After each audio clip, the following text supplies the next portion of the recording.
Hola, bienvenidos a la lectura del día de hoy. Hoy es 27 de junio y vamos a leer el devocional que corresponde al día de hoy. Dice así: el Dios de los milagros. Aquel dolor comenzó hace 12 años y se volvió extremadamente agudo después de alistarme en los marines reales. El cartílago bajo el menisco había desaparecido completamente. El año pasado fue el peor, cuando los ligamentos y los tendones se torcieron y el menisco se hundió en un ángulo de 45 grados. Ha sido un camino muy largo y doloroso. No podía sentarme ni estar de pie mucho tiempo. Para abreviar, decidí probar Alfa e intentarlo con Dios. Regresé del fin de semana a Alfa y accedí a ir a HTV con mucha renuencia. Escuché a la gente dando testimonio mientras pensaba, ya. Cuando alguien dijo algo acerca del tema del cartílago en una palabra de conocimiento, me quedé sin aliento. Dejé que oraran por mí y sentí a Dios moviéndose por mi rodilla. Caí de rodillas para probarlo y no sentí ningún dolor. Simplemente es milagroso. Anoche salí a correr. Era la primera vez en muchísimo tiempo que no tenía ningún dolor. Dios es real. Esto es lo que escribió Kinsey Belliot después de un fin de semana alfa, en un email titulado Una nueva rodilla. Dios es un Dios de milagros. Vamos a leer Salmos 78, del 17 al 31. Y dice así: sin embargo, ellos siguieron pecando contra él, al rebelarse contra el Altísimo en el desierto. Tercamente pusieron a prueba a Dios en sus corazones, al exigirle la comida que tanto ansiaban. Hasta hablaron en contra de Dios al decir: Dios no puede darnos comida en el desierto. Por cierto, puede golpear una roca para que brote agua, pero no puede darle pan y carne a su pueblo. Cuando el Señor lo oyó, se puso furioso. El fuego de su ira se encendió contra Jacob. Sí, su enojo aumentó contra Israel, porque no le creyeron a Dios ni confiaron en su cuidado. Pero él ordenó que se abrieran los cielos, abrió las puertas del cielo. Hizo que lloviera maná para que comieran, les dio pan del cielo. Se alimentaron con comida de ángeles. Dios les dio todo lo que podían consumir. Soltó el viento del oriente en los cielos y guió al viento del sur con su gran poder. Hizo llover tanta carne como si fuera polvo, y cantidad de aves como la arena en la orilla del mar.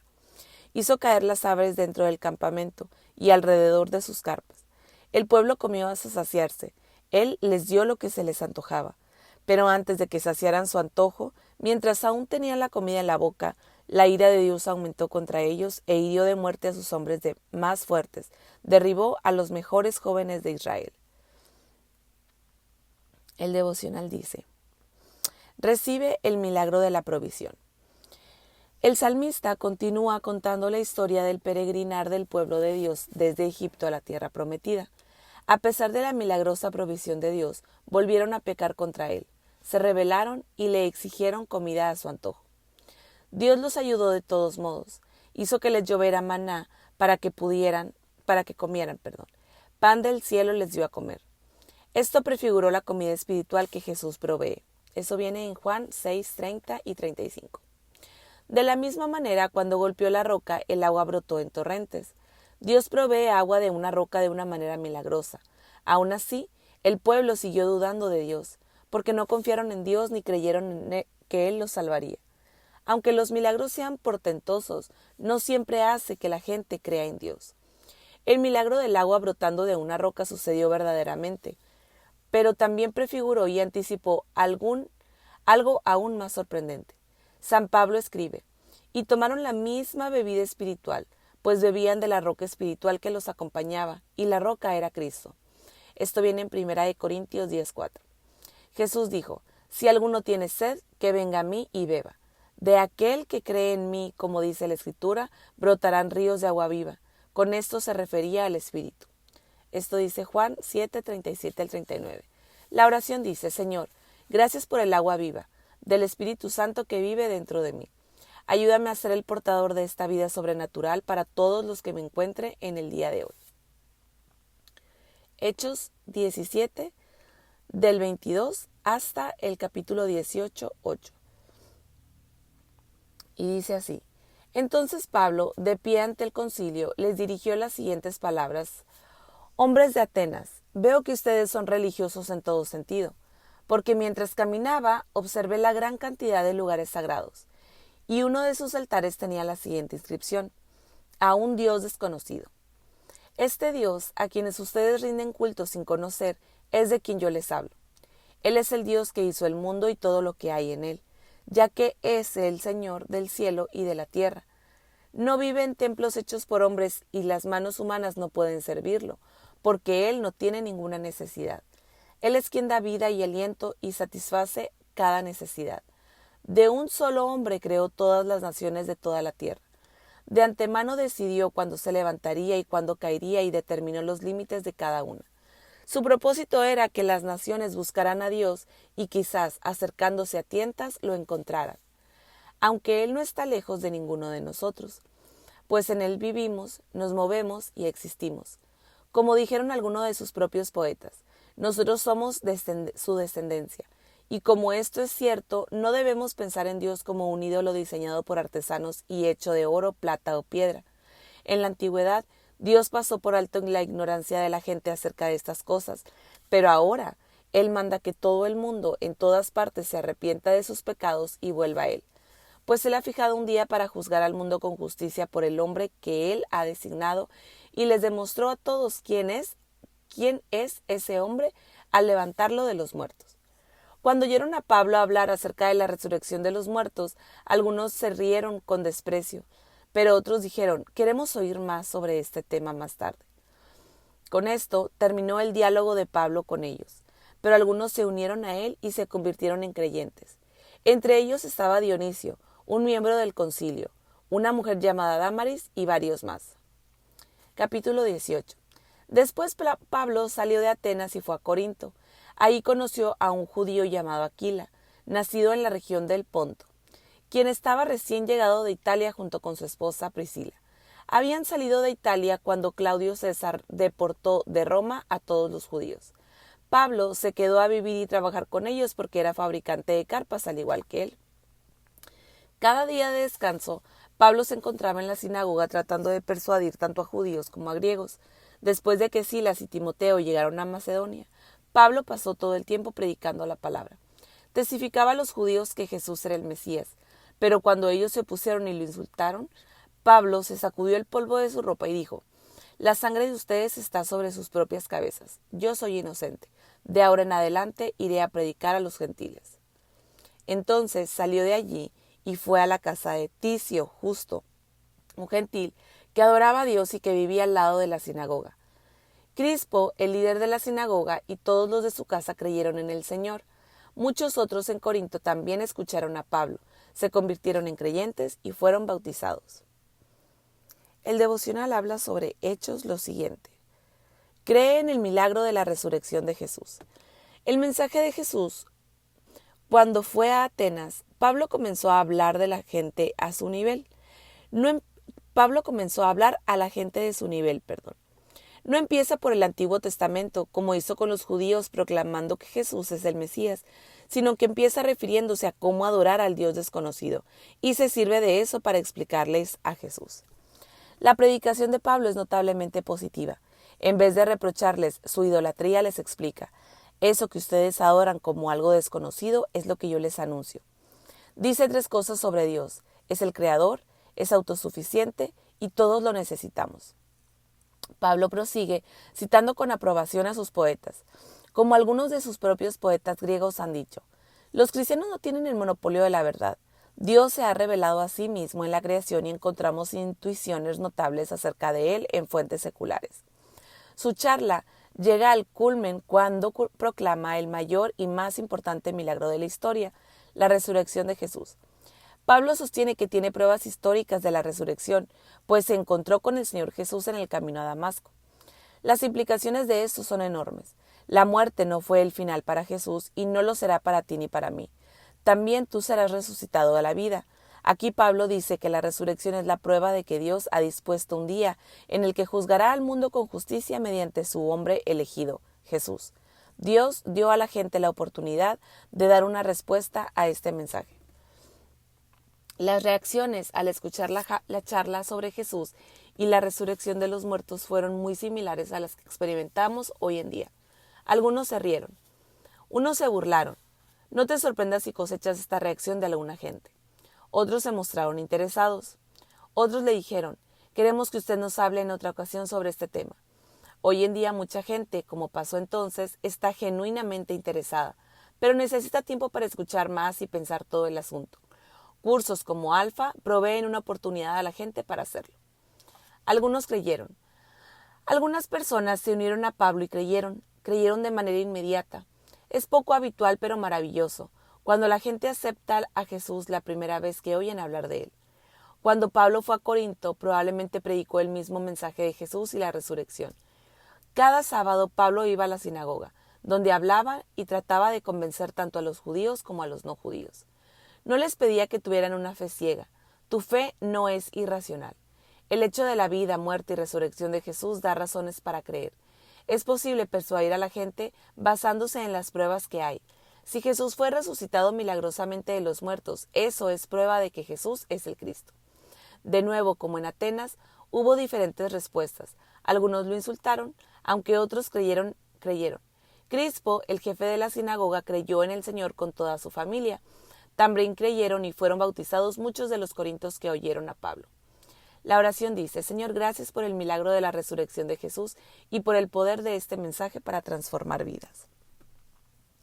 Vamos a leer ahora Primera de Reyes, del capítulo 18 en el versículo 16 al versículo 19 en el capítulo 21. Dice, Primera de Reyes 18, versículo 16. Entonces Abdías fue a decirle a Acab que había aparecido Elías, así que Acab fue a encontrarse con él. Cuando Acab vio a Elías, exclamó, ¿así que realmente eres tú el alborotador de Israel? Yo no le he causado ningún problema a Israel, respondió Elías. Tú y tu familia son los alborotadores, porque se negaron a obedecer los mandatos del Señor y en cambio han rendido cultos a las imágenes de Baal. Ahora, convoca a todo Israel para que se reúna conmigo en el Monte Carmelo, junto con los 450 profetas de Baal y los 400 profetas de Aserá, a quien Jezabel mantiene. Entonces Acab convocó a todos los israelitas y a los profetas al Monte Carmelo. Elías se paró frente a ellos y dijo, ¿hasta cuándo seguirán indecisos, titubeando entre dos opiniones? Si el Señor es Dios, síganlo, pero si Baal es el verdadero Dios, entonces síganlo a él. Sin embargo, la gente se mantenía en absoluto silencio. Entonces Elías les dijo, yo soy el único profeta del Señor que queda, pero Baal tiene 450 profetas. Ahora, traigan 2 toros. Los profetas de Baal pueden escoger el toro que quieran, que luego lo corten en pedazos y lo pongan sobre la leña de su altar, pero sin prenderle fuego. Yo prepararé el otro toro, y lo pondré sobre la leña del altar, y tampoco le prenderé fuego. Después, invoquen ustedes el nombre de su Dios, y yo invocaré el nombre del Señor. El Dios que responde enviando fuego sobre la madera, ese es el Dios verdadero. Y toda la gente estuvo de acuerdo. Así que Elías dijo a los profetas de Baal, empiecen ustedes, porque son muchos. Escojan uno de los toros, prepárenlo e invoquen el nombre de su Dios, pero no le prendan fuego a la leña. Entonces ellos prepararon uno de los toros y lo pusieron sobre el altar. Después invocaron el nombre de Baal desde la mañana hasta el mediodía, gritando, «Oh Baal, respóndenos». Pero no hubo respuesta alguna. Entonces se pusieron a bailar, cojeando alrededor del altar que habían hecho. Cerca del mediodía, Elías comenzó a burlarse de ellos. Tendrán que gritar más fuerte, se mofaba. Sin duda que es un dios. Tal vez está soñando despierto, o quizás está haciendo sus necesidades. Seguramente salió de viaje o se quedó dormido y necesita que alguien lo despierte. Así que ellos gritaron más fuerte y, como acostumbraban a hacer, se cortaron con cuchillos y espadas hasta quedar bañados en sangre. Gritaron disparates toda la tarde hasta la hora del sacrificio vespertino, pero aún no había respuesta, ni siquiera se oía un solo sonido. Entonces Elías llamó a la gente, «Vengan acá». Así que todos se juntaron a su alrededor, mientras él reparaba el altar del Señor que estaba derrumbado. Tomó 12 piedras en una para representar cada tribu de Israel, y usó las piedras para reconstruir el altar en el nombre del Señor. Luego cavó una zanja alrededor del altar con capacidad suficiente para 15 litros. Apiló la leña sobre el altar, cortó el toro en pedazos y puso los pedazos sobre la madera. Luego dijo, «Llenen 4 jarras grandes con agua y echen el agua sobre la ofrenda y la leña». Una vez que lo hicieron les dijo, «Háganlo de nuevo». Cuando terminaron les dijo, «Háganlo por tercera vez». Así que hicieron lo que les dijo, y el agua corría alrededor del altar tanto que hasta colmó la zanja. A la hora que solía hacerse el sacrificio vespertino, el profeta Elías caminó hacia el altar y oró: «Oh Señor Dios de Abraham, de Isaac y de Jacob, demuestra hoy que tú eres Dios en Israel y que yo soy tu siervo. Demuestra que yo he hecho todo esto por orden tuya. Oh Señor, respóndeme. Respóndeme para que este pueblo sepa que tú, oh Señor, eres Dios y que tú los has hecho volver hacia ti». Al instante, el fuego del Señor cayó desde el cielo y consumió el toro, la leña, las piedras y el polvo, hasta lamió todo el agua de la zanja. Cuando la gente vio esto, todos cayeron rostro en tierra y exclamaron: «El Señor, Él es Dios». Sí, el Señor es Dios. Entonces Elías ordenó: «Atrapen a todos los profetas de Baal, no dejen que escape ninguno». Entonces los agarraron a todos y Elías los llevó al valle de Cisón y ahí los mató. Luego Elías dijo a Acab: «Vete a comer y a beber algo, porque oigo el rugido de una tormenta de lluvia que se acerca». Entonces Acab fue a comer y a beber. Elías, en cambio, subió a la cumbre del monte Carmelo, se inclinó hasta el suelo y oró con la cara entre las rodillas. Luego le dijo a su sirviente: «Ve y mira hacia el mar». Su sirviente fue a mirar y regresó donde estaba Elías y le dijo: «No vi nada». 7 veces le dijo a Elías que fuera a ver. Finalmente, la 7ª vez, su sirviente le dijo: «Vi una pequeña nube, como del tamaño de la mano de un hombre que sale del mar». Entonces Elías le gritó: «Corre y dile a Acab: sube a tu carro y regresa a tu casa. Si no te apuras, la lluvia te detendrá». Poco después el cielo se oscureció de nubes. Se levantó un fuerte viento que desató un gran aguacero y Acab partió enseguida hacia Jezreel. Entonces el Señor le dio una fuerza extraordinaria a Elías, quien se sujetó el manto con la cintura y corrió delante del carro de Acab a todo el camino hasta la entrada de Jezreel. Primera de Reyes 19. Elías huye a Sinaí. Cuando Acab llegó a su casa, le contó a Jezabel todo lo que Elías había hecho, incluso la manera en que había matado a todos los profetas de Baal. Entonces Jezabel le mandó este mensaje a Elías: «Que los dioses me hieran e incluso me maten si mañana a esta hora yo no te he matado, así como tú los mataste a ellos». Elías tuvo miedo y huyó para salvar su vida. Se fue a Beerseba, una ciudad de Judá, y dejó ahí a su sirviente. Luego siguió solo todo el día hasta llegar al desierto. Se sentó bajo un solitario árbol de retama y pidió morirse. «Basta ya, Señor, quítame la vida porque no soy mejor que mis antepasados que ya murieron». Entonces se acostó y durmió debajo del árbol. Mientras dormía, un ángel lo tocó y le dijo: «Levántate y come». Elías miró a su alrededor y cerca de su cabeza había un poco de pan horneado sobre piedras calientes y un jarro de agua. Así que comió y bebió y volvió a acostarse. Entonces el ángel del Señor regresó, lo tocó y le dijo: «Levántate y come un poco más. De lo contrario, el viaje que tienes por delante será demasiado para ti». Entonces se levantó, comió y bebió la comida y la comida le dio fuerza suficiente para viajar durante 40 días y 40 noches hasta llegar al monte Sinaí, la montaña de Dios. Ahí llegó a una cueva donde pasó la noche. El Señor le habla a Elías.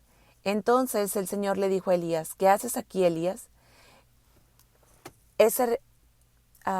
Entonces el Señor le dijo a Elías: «¿Qué haces aquí, Elías?». «He servido con gran celo al Señor Dios Todopoderoso», respondió Elías, «pero el pueblo de Israel ha roto su pacto contigo. Derribó tus altares y mató a cada uno de tus profetas. Yo soy el único que queda con vida y ahora me buscan para matarme a mí también». El Señor le dijo: «Sal y ponte de pie delante de mí en la montaña». Mientras Elías estaba de pie ahí, el Señor pasó y un viento fuerte e impetuoso azotó la montaña. La ráfaga fue tan tremenda que las rocas se aflojaron, pero el Señor no estaba en el viento. Después del viento hubo un terremoto, pero el Señor no estaba en el terremoto. Pasado el terremoto hubo un incendio, pero el Señor no estaba en el incendio. Y después del incendio hubo un suave susurro. Cuando Elías lo oyó, se cubrió la cara con su manto, salió y se paró a la entrada de la cueva. Entonces una voz le dijo: «¿Qué haces aquí, Elías?». Él volvió a responder: «He servido con gran celo al Señor Dios Todopoderoso, pero el pueblo de Israel ha roto su pacto contigo, derribó tus altares y mató cada uno de tus profetas. Yo soy el único que queda con vida y ahora me buscan para matarme a mí también». Entonces el Señor le dijo: «Regresa por el mismo camino que viniste y sigue hasta el desierto de Damasco. Cuando llegues ahí, unge a Hazael para que sea rey de Aram. Después unge a Jehú, nieto de Nimisi, para que sea rey de Israel.